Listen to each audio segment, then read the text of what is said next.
Hello बच्चों, आज हम स्टार्ट करेंगे वेव ऑप्टिक्स। इसका माइंड मैप है ये। तो वेव ऑप्टिक्स क्या होती है? It is the branch of physics in which we study about the phenomena like a polarisation, diffraction, interference.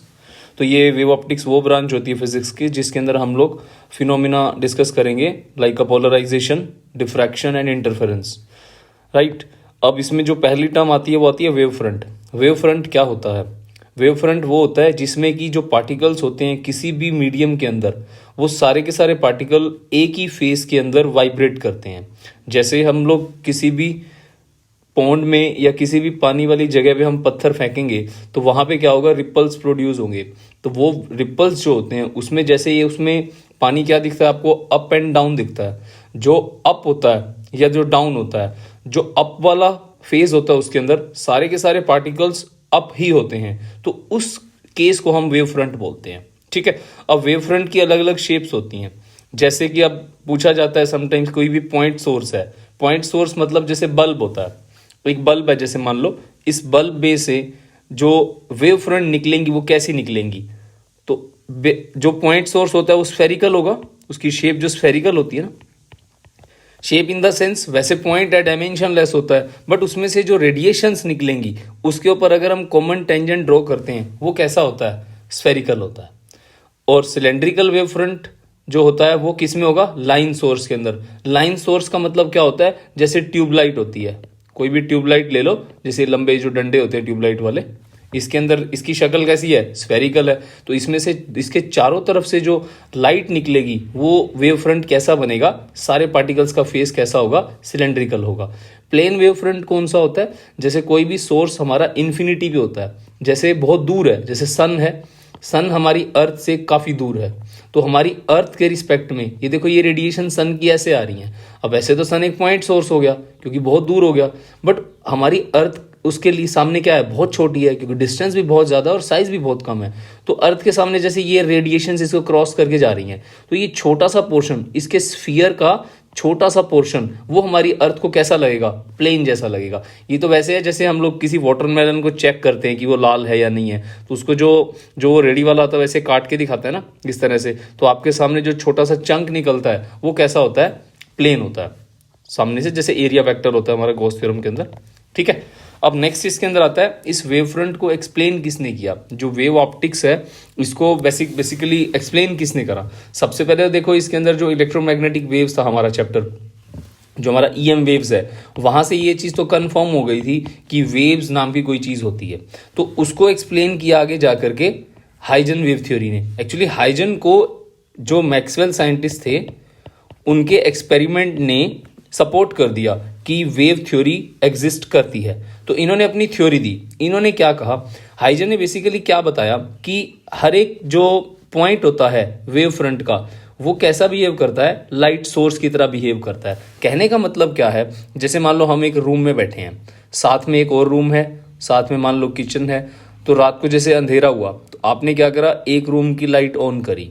उस लाइट को ऑन करने के बाद आपने फील किया ना कि जैसे आपकी मदर ने लाइट ऑन करी या फादर ने करी, तो आपको क्या फील होता है कि हाँ जी लाइट ऑन है। वो कैसे होता है? वो लाइट जो होती है फैलती है, वो जैसे आपके रूम के डोर के साथ स्ट्राइक करेगी या नीचे जो डोर के गैप होता है वहां से आपको दिख जाएगा, तो वहां से वेव आएगी, थोड़ी बहुत रेडिएशंस आएंगी। वो रेडिएशंस आपके रूम में थोड़ा सा ब्राइटनेस कर देंगी। उसके बाद एडजेसेंट रूम है, वहां पे मान लो कोई आपका छोटा ब्रदर सोया हुआ, उसको भी लगेगा हाँ किसी ने लाइट ऑन करी है। तो ये जो फैलना होता है रेडिएशंस का, ये क्या होता है? ये यही शो करता है कि जो प्राइमरी सोर्स आपका बल्ब जहां ऑन हुआ और जहां पे आपका रूम है, वहां पे जब जैसे ही वो रेज एंटर करने लगी तो आपके रूम के डोर के पास क्या हो गया? सेकेंडरी सोर्स जनरेट हो गया। वो सेकेंडरी सोर्स क्या करेगा? आगे रेडिएशंस को फैलाएगा। तो वो जो नेक्स्ट सोर्स होगा वो सेकेंडरी बन जाएगा, और जहां से रेडिएशंस आ रही हैं वो प्राइमरी बन जाएगा। फिर से समझो इसको, जैसे ये बल्ब है, ये बल्ब क्या है? प्राइमरी सोर्स है। इससे रेडिएशन निकली, एक जगह पे आपको रोशनी दिखी, यहां से ये सेकेंडरी हो गया, नंबर 2 वाला, नंबर 1 वाला प्राइमरी हो गया। अब नंबर 3 वाला, ये 3 वाला सेकेंडरी हो जाएगा, और इसको प्रोड्यूस कौन कर रहा है लाइट को? नंबर 2 वाला, ये प्राइमरी हो जाएगा। तो मतलब प्राइमरी, सेकेंडरी, फिर सेकेंडरी, उसके रिस्पेक्ट में उससे पहले वाला प्राइमरी, ठीक है। तो सेकेंडरी वेवलेट जो होती हैं वो स्प्रेड होती हैं ऑल डायरेक्शंस के अंदर स्पेस में with the velocity of light. जो एनवलप होता है कॉमन टेंजेंट जिसको बोलते हैं हम लोग एनवलप, देखो ये एनवलप कैसे बनता है। अब जैसे मान लो हमने क्या करना है, जो हाइजन वेव थ्योरी है ये बेसिकली हमें बताती क्या है, जो पानी में हम लोग पत्थर मारा तो उसमें जो वेव बनी, जैसे ये पहली वेव बनी, जैसे ये पहला रिपल प्रोड्यूस हुआ, उसके बाद ये जो एक और रिपल प्रोड्यूस होता है, इस रिपल का पोजीशन इसके रिस्पेक्ट में कहाँ बनेगा, इसको हम बोलते हैं नेक्स्ट वेव फ्रंट। हमें हाइजन ने इसके बारे में ही बताया। उसके बाद मान लो एक और रिपल बना, ये वाला, ये ब्लू कलर वाला, तो ये वाला क्या है, ये इसके रिस्पेक्ट में बना ना, तो यहां से इसका पोजीशन कैसे कैलकुलेट करते हैं। तो यहां पे ये जो लाइन लिखी हुई है, the envelope of wave front of secondary wavelet after a given time along forward direction gives the new position of the wave front. तो मतलब ये जो ब्लैक वाली एक थी, मान लो ये प्राइमरी सोर्स है, उसके बाद सेकंड वाली कौन सी है, ये रेड वाली, ये कौन सी है, सेकेंडरी सोर्स हो गया। अब रेड वाली सेकेंडरी है और जो ये ब्लू वाली है ये एक और प्रोड्यूस हुई है। अब ब्लू वाली को किसने प्रोड्यूस किया है, रेड वाली ने, ठीक है, और रेड वाली को किसने प्रोड्यूस किया है, ब्लू वाली में। तो इनके बीच का जो गैप होता है ये हमें निकालना हाइजन ने सिखाया। ये गैप क्या होता है, कुछ भी नहीं, सिंपल सा फॉर्मूला होता है। जैसे वेलोसिटी क्या होती है, डिस्प्लेसमेंट बाय टाइम होता है ना, तो डिस्प्लेसमेंट क्या है, पोजीशन ही तो होता है, वेलोसिटी इनटू टाइम, ये इसको निकालने का फॉर्मूला होता है। ये वेलोसिटी ऑफ लाइट है किसी भी मीडियम के अंदर, जो वेलोसिटी है और उसके बाद जो टाइम है, इन दोनों को मल्टीप्लाई करके हम क्या कैलकुलेट कर लेते हैं, इसका position of next wave front. याद रखना इस चीज को। उसके बाद आगे इसके अंदर आता है कि हाइजन ने अपने प्रिंसिपल को यूज करके हमें लॉज ऑफ रिफ्लेक्शन और laws of refraction and reflection, इसको उन्होंने अपने लॉज के साथ वेरीफाई करके बताया। तो मैंने यहाँ पे ना एनसीईआरटी से डायग्राम उठाए हुए हैं। तो इसके अंदर क्या है, जैसे ये पहला डायग्राम है, इसके अंदर रेयर से डेंसर हमारे पास रेज आ रही हैं। अब देखो इसको बनाने का तरीका क्या होता है। जैसे मान लो ये एक हमने इंटरफेस ले लिया, मान लो नीचे यहाँ पानी है, इसके ऊपर एयर है, या ग्लास ले लो, यहाँ से रे आई। अब रे क्या होती है, एक लाइन होती है। वेव क्या होती है, रेज, एक दो रेज बना करके ना वहां से परपेंडिकुलर ड्रॉ कर देना, ठीक है। तो ये हमारे पास क्या बनेगा, वेव फ्रंट। जैसे ये रेज होती हैं, ये रेज होगी, अब इसको हमने वेव में कन्वर्ट करना है, तो आप क्या करो, यहां से एक लाइन खींच दो, बस ये परपेंडिकुलर क्या बन गया हमारे पास, वेव बन गया। तो ये इसको वेव फ्रंट बोल देते हैं, ये वेव फ्रंट हो गया। तो यहाँ पे आपको ये डायग्राम अच्छे से याद करने हैं, अच्छे से बना के प्रैक्टिस करनी है। एक बार मैं बता देता हूँ ये बने कैसे। जैसे ये एक पार्टिकल आया, ये दूसरा पार्टिकल आया, इनके बीच में ये क्या है, परपेंडिकुलर डिस्टेंस हो गया। उसके बाद ये वाला पार्टिकल और ये वाला पार्टिकल साथ साथ है ना, जब तक ये वाला यहाँ तक पहुँचता है तब तक ये वाला पार्टिकल धीरे हो जाएगा क्योंकि मीडियम चेंज हो गया। तो आप क्या करोगे, यहाँ पे एक टेंजेंट लगाओगे और यहाँ से इसको मिला दोगे और इसको आगे नीचे खींच दोगे, बस ये सिंपल सा डायग्राम बन गया। अब यहाँ पे और कुछ नहीं है, सिर्फ ज्योमेट्री है। उस ज्योमेट्री को आप यूज करके, मैंने यहाँ पे डेरिवेशन लिखा हुआ है, आपको ये डेरिवेशन अच्छे से याद करना है, इसकी प्रैक्टिस करनी है। तो यहाँ पे क्या है, sine i by sine r लेना है। ट्राइंगल अच्छे से मेंशन कर दिए मैंने, आपको इसको यहाँ से पढ़ लेना और एंगल को अच्छे से मेंशन कर लेना और इनको डिवाइड करने के बाद इनका रिलेशन निकाल लेना। इसके बाद भी होता है ये आप एनसीईआरटी से कर लेना, n is equals to c by v करके। जैसे n1 हो गया तो मीडियम 1 हो गया, वेलोसिटी 1 हो गई, n2 हो गया, c बाई v2 हो गया। अब इन यहाँ से ना v1 और v2 निकाल करके ना यहाँ पुट कर लो, जो आंसर आएगा वो आपका क्या आ जाएगा, रिफ्रैक्शन का लॉ हो गया, स्नेल्स लॉ ऑफ रिफ्रैक्शन हो गया। ये प्रूव हो गया ना हाइजन की थ्योरी से। उसके बाद ऐसा ही रिफ्लेक्शन के अंदर होता है। यहाँ पे भी आप क्या करोगे, डायग्राम बनाओगे। जैसे ये एक रे आई, फिर ये दूसरी रे आई, तो आपने क्या करा, यहाँ से जब तक ये जब ये पार्टिकल पहुंच चुका है, ये बी वाला पार्टिकल साथ में है ना, ये अभी पहुंचेगा, तब तक जब तक ये बी वाला यहां तक पहुंचता है तब तक उतना ही ये डिस्टेंस यहां तक ये कवर कर जाएगा। ये डिस्टेंस कैसे निकालते हैं, मैंने अभी बताया था, वेलोसिटी इनटू टाइम से निकालते हैं। यहाँ पे वेलोसिटी इनटू टाइम है, ठीक है, जो डिस्टेंस है पार्टिकल का स्ट्राइक करने तक का। तो ये यहाँ से इसको मिला देंगे। अब यहाँ पे आपको आई और आर प्रूव करना है। दो ट्राइंगल बन रहे हैं, मैंने नाम यहाँ मेंशन कर दिए हैं। अब यहाँ से आपको कॉन्ग्रुएंट प्रूव करना है इनको। तो एंगल, अब इसमें जो एंगल हो गया और जो एक साइड कॉमन होगी और एक साइड इनकी बराबर होगी, और उससे हमें पता लग जाता है कि angle i is equals to angle r होता है। हमारा ये रिफ्लेक्शन का पहला लॉ होता है, ठीक है। उसके बाद नेक्स्ट है इसके अंदर refraction of a plane wave. कहाँ से, जैसे प्रिज्म में से एक वेव फ्रंट पास करता है तो क्या उसके साथ क्या बिहेव होता है। और जब किसी भी हमारा ये कॉन्वेक्स लेंस में से पास करेगा या मिरर में से पास करेगा तो कैसा बनेगा। तो ये आपको इसके डायग्राम याद करने हैं। मैं एक बार थोड़ा सा बता देता हूँ ये होता क्या है। जैसे मान लो ये एक कॉन्वेक्स लेंस है, तो यहाँ से हमने ये रे पास करी, ठीक है। तो अब देखो यहाँ से हमने एक परपेंडिकुलर ड्रॉ करा, अब ये वेव बन गई। अब उसके बाद क्या होता है, आपने पढ़ा हुआ है कि ये कन्वर्ज हो जाते हैं, यहाँ मिलते हैं ना। अब यहाँ से ये वाला पार्टिकल इसके ऊपर टेंजेंट ऐसे बनाएंगे, ये ऐसे बनाएंगे, ये ऐसे बनाएंगे, इसको मिला दो इस तरह से, ये आपके पास कॉनकेव वेव फ्रंट बन गया, ठीक है। तो आपको इनकी शेप्स याद रखनी है, ये बहुत इंपॉर्टेंट है, समटाइम पूछ लिया जाता है। इन तीनों को एक बार बना बना के देख लेना, ठीक है। एक और भी होता है इसके अंदर जैसे कॉनकेव का, ये भी बना लेना। ये इस तरह से यहाँ गई, ये सीधी चली जाएगी, अनडेविएटेड, ये ऐसे। तो यहाँ से ये वेव फ्रंट बन गया इंसिडेंट, क्योंकि परपेंडिकुलर ड्रॉ कर दिया। अब जैसे इसमें यहाँ बनेगा, यहाँ बनेगा, यहाँ बनेगा, तो यहाँ से इसको ऐसे मिला दो, ये कैसा बन गया, कॉन्वेक्स वेव फ्रंट। नेक्स्ट आता है इसके अंदर इंटरफेरेंस। क्या चीज़ होती है इंटरफेरेंस का मतलब होता है दो वेव का आपस में मिल जाना, ठीक है, दो वेव का आपस में मर्ज हो जाना। जैसे एक वेव है और दूसरी वेव है, तो बेसिकली ये कहाँ होता है, ये सुपरपोजिशन प्रिंसिपल इसके लिए होता है। सुपरपोजिशन प्रिंसिपल क्या होता है, जिसके अंदर हम लोग क्या करते हैं, दो या दो से ज़्यादा वेव्स को हम लोग मर्ज कर देते हैं, तो हमारी जो रिजल्टेंट वेव बनती है वो डिपेंड करता है हमारे इनपुट के ऊपर। अब जैसे यहाँ पे ये दोनों सेम फेज के अंदर हैं तो इनपुट अच्छी मिलेगी आपको, अगर सेम फेज में नहीं है जैसे ऐसे है तो आपको आउटपुट अच्छी नहीं मिलेगी, मतलब वहाँ पे आपको डार्कनेस मिलेगी, ठीक है। इस चीज़ को कंस्ट्रक्टिव बोलते हैं, इस चीज़ को डिस्ट्रक्टिव बोलते हैं। कंस्ट्रक्ट का मतलब बनना, डिस्ट्रक्ट का मतलब खत्म होना। ये डिस्ट्रक्टिव में डार्कनेस मिलती है, यहाँ पे क्या मिलती है हमारे को, ब्राइटनेस। तो इसके ऊपर ये थोड़ा बहुत डिफरेंस है, मैंने लिखा हुआ है इसके अंदर। तो कंस्ट्रक्टिव इंटरफेरेंस और डिस्ट्रक्टिव इंटरफेरेंस में क्या होता है, जब वेव्स मीट करती हैं किसी भी पॉइंट के ऊपर, सेम फेज में होती हैं। जैसे यहाँ देखो इसमें ये सेम फेज के अंदर है, सब कुछ सेम है ना, इनका सेम एंगल है, सब कुछ सेम चल रहा है। तो यहाँ पे ये क्या कर रही हैं, एक आपको ब्राइटनेस इंटेंसिटी वाली वेव बना के दे रही हैं। तो इसके लिए क्या होता है, फेज डिफरेंस याद रखना है आपको, पाथ डिफरेंस याद रखना है, ये सब आपको याद रखना है। जो डिस्ट्रक्टिव होता है इसके अंदर भी जो वेव मीट करती है एक पॉइंट के ऊपर वो अपोजिट फेज में होती है। जैसे यहाँ देखो 180 का फेज बन रहा है, तो यहाँ पे 180 का फेज बन गया। तो ये कहाँ पे भी मिल सकती है, जैसे मान लो जरूरी थोड़ी है ये शुरुआत में ही चलेगी। अब मान लो एक वेव यहाँ से चली है, एक वेव मान लो इतना ही गैप छोड़ के यहाँ से चली है, तो ये दोनों कैसी हैं, अब इन दोनों के बीच में ये गैप कितना है, ये गैप कितना है, ये गैप लैम्डा जितना है। तो इसके बाद अब ये मिलेंगी तो क्या होगा, तो लैम्डा के गैप पे क्या होता है, कंस्ट्रक्टिव इंटरफेरेंस होता है। तो आपको ऐसे ध्यान रखना है इसको, लैम्डा के हिसाब से याद रखना। लैम्डा देखो ये वेवलेंथ होती है ना लैम्डा, ये पाई हो गया, ये पाई हो गया, तो लैम्डा के अंदर 2 पाई का एंगल बनता है ना, तो यहाँ से आपको ध्यान रखना है। तो लैम्डा बाई 2 के अंदर कितना बनेगा, पाई बनेगा। कैसे, अब ये क्या है हमारे पास, एक लैम्डा आधा क्या हो जाएगा, लैम्डा बाई 2, वेवलेंथ आधी होगी ना, तो यहाँ पे पाई कितना हो गया, मतलब एंगल कितना हो गया, पाई हो गया। तो आपको ये पाथ डिफरेंस वगैरह ये सब चीज़ें याद रखनी है अच्छे से। उसके बाद आता है इसके अंदर इंटेंसिटी का। तो इंटेंसिटी होती है वो डायरेक्टली प्रोपोर्शनल टू एम्पलीट्यूड का स्क्वायर होता है। तो ये फॉर्मूला आपको ध्यान रखना है इसका, ये ए स्क्वायर, ये एक दो वेव है उनका एम्पलीट्यूड है, तो हमने उसको क्या करा, एक फॉर्मूला बन गया हमारे पास रिजल्टेंट वाला, कि किसी भी दो एंगल के ऊपर हमारे पास एम्पलीट्यूड्स हैं, तो उसके अंदर नॉर्मली जो हमारा फॉर्मूला रहता है ये रिजल्टेंट वाला, A square plus B square plus 2ab cos theta, triangle of vector addition, कुछ ऐसा ही है।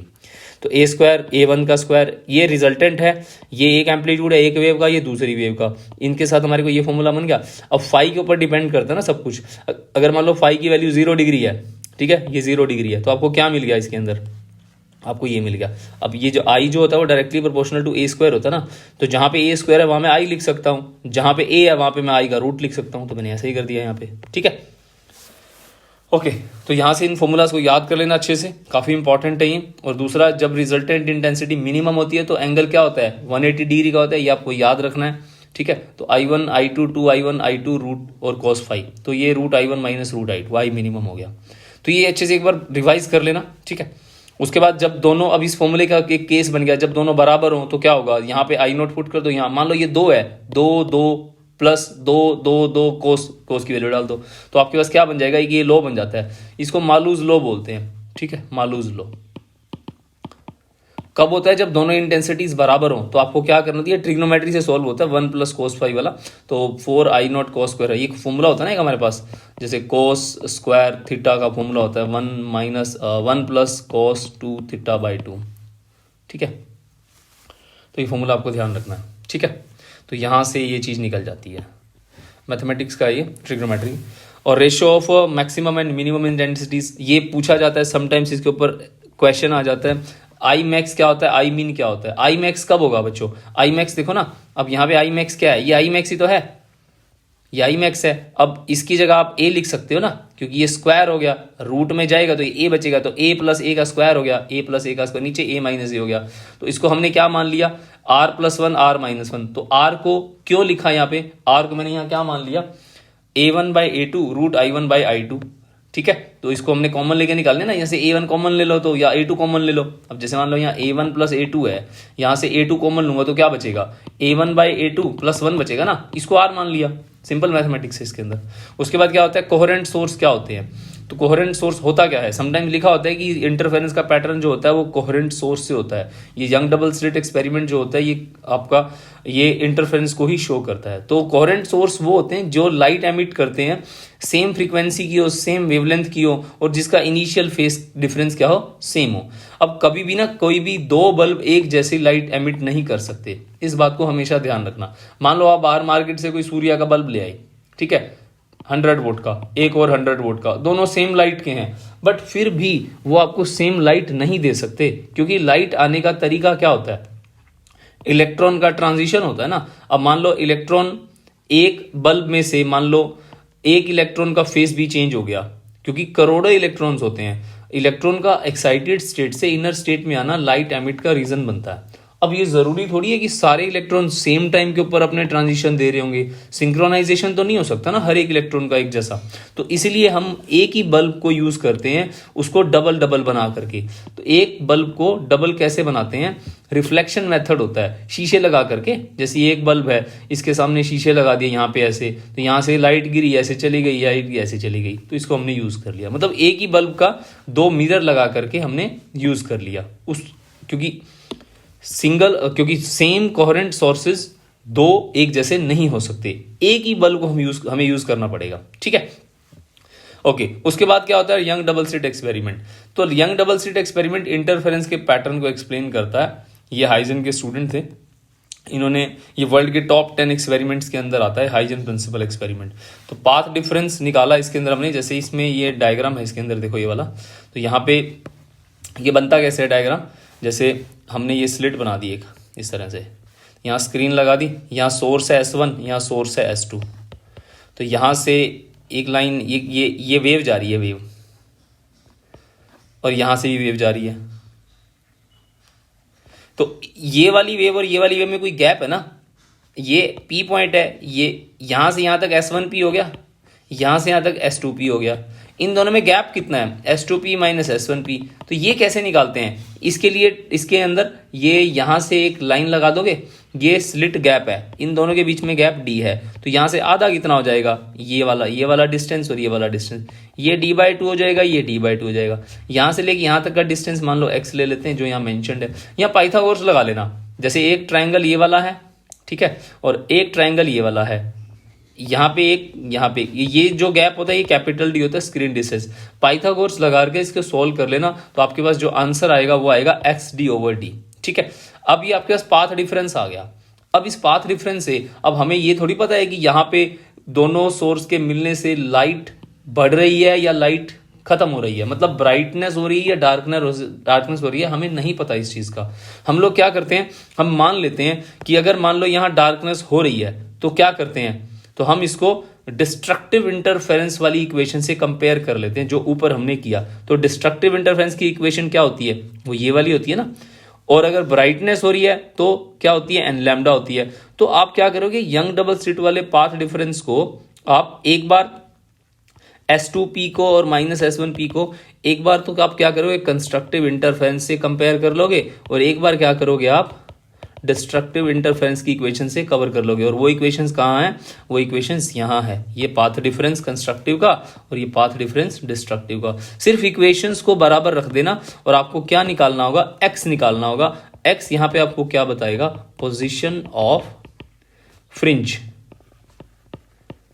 पोजीशन ऑफ फ्रिंज बताएगा। ठीक है, तो ये आप कैलकुलेट कर सकते हो। उसके बाद इसके अंदर क्या आता है, एक लीनियर फ्रिंज विड्थ होती है। फ्रिंज विड्थ कैसे निकालते हैं, अब फ्रिंज विड्थ को ना बीटा बोलते हैं। बीटा कैसे निकलेगा, जो पोजीशन है एक n+1 की और nxn की, ठीक है, xn आपको पता है, आप निकाल चुके हो। चाहे डार्क हो चाहे ब्राइट हो, कोई दिक्कत नहीं, आंसर सेम आएगा दोनों के अंदर।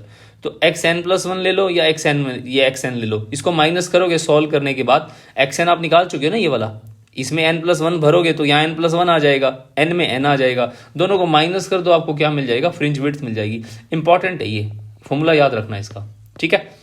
दूसरी चीज, एंगुलर फ्रिंज विड्थ कौन सी होती है? एंगुलर के अंदर ना एंगल की बात आ जाती है। अब जैसे हमने ये जो डिस्टेंस ये वाला लिया था ऊपर ले, ये वाला d, ये S1 सोर्स, S2 सोर्स था, ये S1 सोर्स था, इसके बीच में से ये कितना ऊपर उठा हुआ है, थीटा एंगल उठा हुआ है। तो एंगल की फॉर्म के अंदर जैसे यहाँ से थीटा है तो यहाँ पे भी थीटा हो जाएगा ना, ये थीटा की फॉर्म के अंदर विड्थ कितनी है, इसको हम बोलते हैं एंगुलर फ्रिंज विड्थ, ठीक है। तो यहाँ पे ना tan थीटा कैलकुलेट कर लेते हैं। अब ये पहली ब्राइट फ्रिंज जो होती है वो बीटा होती है हमारी, हमने मान लिया बीटा, यहाँ पे tan बीटा कैलकुलेट कर लो। tan बीटा क्या हो जाएगा, सॉरी tan थीटा क्या हो जाएगा, परपेंडिकुलर अपॉन बेस हो गया, तो परपेंडिकुलर बीटा है, बेस में हमारे पास d है, तो बीटा बाई d हो गया, ठीक है। अब बीटा की वैल्यू क्या होती है, बीटा की वैल्यू ये निकाल चुके हैं, यहाँ पे बीटा की वैल्यू पुट कर दो, आपको थीटा मिल जाएगा। अब यहाँ पे थीटा कैसे आ गया, tan थीटा बहुत स्मॉल है, हम इसको थीटा भी लिख सकते हैं। तो फिर से बता रहा हूं, इसके अंदर आपको tan थीटा निकालना है, tan थीटा निकालने के बाद बीटा की वैल्यू लैम्डा d/d पुट कर देनी है, आपको थीटा ये मिल जाएगा। तो थीटा क्या हो गया हमारे पास, हम ये एंगुलर फ्रिंज विड्थ की फॉर्म में आंसर आ गया। तो angular fringe width nth order के अंदर अगर निकालनी हो तो यहाँ पे xn पुट कर दो, मतलब ब्राइट का xn पुट कर दो, तो आंसर ये आ जाएगा। डार्क का निकालना है अगर, क्योंकि फ्रिंज विड्थ तो डार्क की भी हो सकती है ना, जो मोटाई होती है, जो इसके अंदर थिकनेस होती है, वो डार्क की भी बनती है और ब्राइट की भी बनती है। तो उसको निकालने का तरीका क्या होता है, ब्राइटनेस वाला डिवाइड बाय स्क्रीन डिस्टेंस और डार्कनेस वाला डिवाइड बाय स्क्रीन डिस्टेंस। तो ये आपका आंसर आ गया, ठीक है। आसान है, एक बार ट्राई करोगे हो जाएगा। और इसके नोट्स जो है मैं इसके डिस्क्रिप्शन में डाल दूंगा, जो यहाँ पे मैं लिख रहा हूँ ये थोड़े से मतलब मैसी सा हो गया, तो आप वहाँ से डाउनलोड कर लेना। उसके बाद डिफ्रैक्शन क्या होता है, डिफ्रैक्शन का मतलब क्या होता है, ये यंग सिंगल स्लिट एक्सपेरिमेंट है, यंग सिंगल स्लिट एक्सपेरिमेंट। तो डिफ्रैक्शन का मतलब क्या होता है, बेंडिंग ऑफ लाइट। जैसे अब कोई भी लाइट है आ रही है, मान लो सोर्स है सामने, ये सोर्स है कोई भी, यहाँ से ये स्क्रीन है, यहाँ से लाइट आ रही है। अब देखते हो ना, लाइट तो अकॉर्डिंग टू रे ऑप्टिक्स तो सीधी जानी चाहिए ना, बट हम क्या देखते हैं, ऑब्स्टेकल आने के बाद ना थोड़ा सा उजाला यहाँ पे भी होता है, मतलब ब्राइटनेस थोड़ी नीचे तक होती है। रे ऑप्टिक्स के अकॉर्डिंग तो सीधा होना चाहिए ना, सिर्फ यहाँ तक, इसके यहाँ तक, यहाँ से एग्जैक्ट यहाँ से डार्कनेस स्टार्ट हो जानी चाहिए, बट नहीं होती। क्यों, इसको हम बोलते हैं वैलिडिटी टू रे ऑप्टिक्स। तो इसको ना वेव ऑप्टिक्स एक्सप्लेन कर सकती है। तो हमें अब क्या डिस्कस करना है यहाँ पे, कि ये बेंडिंग ऑफ लाइट क्या होता है, इसको हम क्या बोलते हैं, डिफ्रैक्शन बोलते हैं। कोई भी ऑब्स्टेकल जब आ जाती है किसी भी सोर्स के लाइट के सामने, तो उसको क्या बोलते हैं हम, वहां से लाइट का बेंड हो जाना, और बेंडिंग का पैटर्न हमें क्या मिलता है, कुछ इस तरह सा मिलता है, इस तरह से। और इंटरफेरेंस का डायग्राम भी मैं बता दूं आपको, ये भी आपको ध्यान रखना है, इंटरफेरेंस का डायग्राम। तो डायग्राम इन द सेंस इसका ग्राफ लास्ट में, ये ग्राफ इसका ऐसा होता है, ठीक है। ये आप इसको याद रखना है, एनसीईआरटी से एक बार इसको ढंग से पढ़ लेना, ठीक है। और डिफ्रैक्शन का ग्राफ ऐसा होता है, मतलब बीच में ज़्यादा लाइट होती है, धीरे धीरे कम होती कम हो जाती है। जैसे कि मैंने अभी बताया, ऑब्स्टेकल आने के बाद क्या होता है, यहाँ पे लाइट ज़्यादा होगी, धीरे धीरे डिम होती जाएगी। तो इसके लिए आपको क्या याद रखना है, आपको इसके लिए सिंपल फॉर्मूले याद रखने हैं। डार्क फ्रिंज का मिनिमा, तो इसको निकालने का तरीका क्या होता है, एन थीटा और a sine theta, n q है, sorry n theta n q. N q क्या होता है, अब ये देखो, ये एन क्यू होता है पाथ डिफरेंस। जैसे एक सोर्स यहाँ मान लिया, एक सोर्स यहाँ मान लिया, यहाँ से एक लाइट जा रही है, यहाँ से एक लाइट जा रही है, तो आपसे क्या पूछा गया, इस वाले सोर्स और इस वाले सोर्स के अंदर जैसे ये वेव बनेगी ना, ये वेव जाएगी, यहाँ से भी वेव जाएगी, तो इन दोनों में गैप कितना है, ये एन क्यू जो गैप है ये निकाला हुआ है इसके अंदर। तो यहाँ लिखा हुआ है ए साइन थीटा होता है, ठीक है, क्योंकि ये थीटा बैंड हो जाएगी, तो एन क्यू की वैल्यू क्या आ जाएगी, ए साइन थीटा। तो हमारे पास लैम्डा की वैल्यू क्या होगी, ए थीटा, ठीक है। लैम्डा क्या है, पाथ डिफरेंस हो गया ना इसके अंदर। तो आपको ये फॉर्मूलाज याद रखने, थीटा की वैल्यू क्या होगी, लैम्डा बाई ए, और थीटा एन क्या हो गया हमारे पास, मतलब nth ऑर्डर के लिए n से मल्टीप्लाई कर दो, n लैम्डा बाई ए। उसके बाद angular width of the central maxima क्या होता है, एंगुलर विड्थ कैसे निकालते हैं इसके अंदर, तो 2 थीटा, कैसे थीटा, अब जैसे ये सेंटर से हमने ली एक लाइन, ठीक है, यहाँ से थीटा लिया, उतनी लाइन नीचे भी जाएगी ना, जैसे ये ऑब्स्टेकल है मान लो हमारे सामने इस तरह से, तो ये सोर्स है, यहाँ से लाइट ऐसे जा रही है, यहाँ से लाइट ऐसे जा रही है, तो यहाँ से हम सेंट्रल लाइन लेते हैं, ये थीटा हो जाएगा, तो नीचे वाला भी तो थीटा हो ना, जितनी लाइट ऊपर फैल रही है उतनी लाइट नीचे फैल रही है, तो ये क्या निकालते हैं हम यहाँ से, इसकी विड्थ। इसको निकालने का तरीका क्या होता है, इसका डबल एंगल ले लिया 2 थीटा, एक का ले लो थीटा, थीटा निकाल लिया यहाँ से, तो आपके पास क्या बन जाएगा इसके अंदर, लैम्डा बाई ए हो जाएगा, 2 से मल्टीप्लाई कर दो, डबल हो जाएगा इसका, राइट। उसके बाद टेन थीटा, टेन थीटा क्या होता है इसके अंदर, इसी के अंदर ये x हो गया डिवाइड बाई डी हो गया, x बाई डी हो गया, और यहाँ से थीटा क्या निकलेगा, x बाई डी हो गया, और थीटा की वैल्यू क्या होती है, लैम्डा बाई ए होती है, ये ऊपर निकाल रखी है, तो x बाई डी हो गया, तो x कितना हो गया, लैम्डा डी ओवर ए हो गया। ये लीनियर विड्थ होगी हमारे पास। डबल के लिए क्या हो जाएगा, इसका डबल हो जाएगा, हमने एक एक का निकाला ना, हाफ हाफ का, ये इसका डबल हो जाएगा। उसके बाद क्या होता है इसके अंदर, ब्राइट फ्रिंज के लिए, ब्राइट फ्रिंज के लिए हम नॉर्मल जो हमारा इंटरफेरेंस में डार्क के लिए यूज़ करते हैं, या ब्राइट के लिए यूज़ हो गया 2n+1 लैम्डा बाई। आप देखो अगर ये सारा झमेला नहीं करना चाहते तो सिंपल भी कर सकते हो इसको, तो सिंपल याद रखना इसके अंदर, जैसे n लैम्डा होता है, n लैम्डा की वैल्यू क्या हो जाएगी हमारे पास, जैसे n लैम्डा पाथ डिफरेंस होता है ना हमारा इसके अंदर, तो यहाँ पे ये n लैम्डा क्या हो गया, n लैम्डा, जैसे ये लैम्डा डी ओवर ए हो गया ना, lambda D over a is equals to x हो गया, तो हम इसको ऐसे भी निकाल सकते हैं, x is equals to lambda D over A. तो मतलब n लैम्डा वाले को हम यूज़ करेंगे इसके अंदर, किसके लिए, डार्क के लिए, और पाथ डिफरेंस निकालने के बाद, पाथ डिफरेंस निकालने के बाद कंपेयर कर दोगे आप इसको, और डार्कनेस के लिए क्या करते हैं, जो a थीटा होता है हमारे पास 2n+1 लैम्डा बाई 2 से कंपेयर कर लेते हैं,